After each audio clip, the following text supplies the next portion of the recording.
Hooray! You made it to Unit 2. This unit continues our topic of nouns, but now we're going to add a different type. This unit is about proper nouns. Now, if you didn't print out the notes, be sure you do that before you continue watching the video. Proper nouns are the actual name of a person, place, thing, or idea. Proper nouns are always capitalized. And unlike common nouns, they can actually consist of more than one word. Sometimes they're only one, but many times they are more than one. No matter how many words are in a proper noun, it still functions as a single unit, a single part of speech. So no matter how many words you see, it's just one part of speech or one proper noun. Let's talk about some examples. People. So common nouns, we use things like boy or girl. Proper nouns would be things like Aaron, John, Mr. Smith, Laura, or Queen Elizabeth II.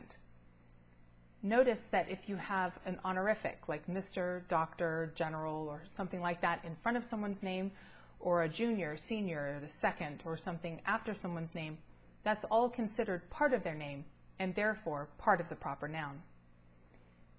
What about places? Well, we talked about things like library, field, or hill. But this is the proper noun, the real name of a particular place, like the country of Namibia or the Taj Mahal. So it's not just any bank, lowercase, it's First United Bank, that particular bank. What about things? Well, it's not just any bridge, it's the Golden Gate Bridge. That's what it's called. You can also include things like dates and addresses. So Friday, May 4th, 1945, that whole thing is a proper noun. What about ideas? Are there proper nouns for that? Absolutely. Time periods like the Renaissance, or theories like the Pythagorean theorem or the theory of relativity. Those are all things that have a particular name for themselves, and we capitalize them, and those are proper nouns. So for these exercises, we're now going to add to our parsing labels. When you go through the sentence and read it, make sure you understand it. You can label regular or common nouns with an N, but if you see a proper noun, you're going to label those with a PN. Now, if there's more than one word in that proper noun, you're going to use the computer program to create the PN with wings, which is going to indicate that it's all part of one proper noun. See the example on your notes.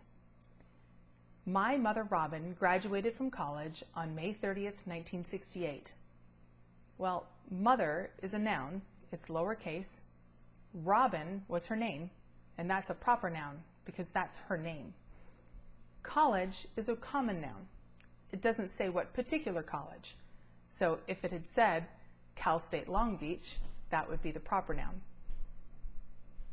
But the date, May 30th, 1968, that's a proper noun. And so, because it's more than one word, it's marked with a PN with wings. I want to point out something quickly at the bottom of the notes.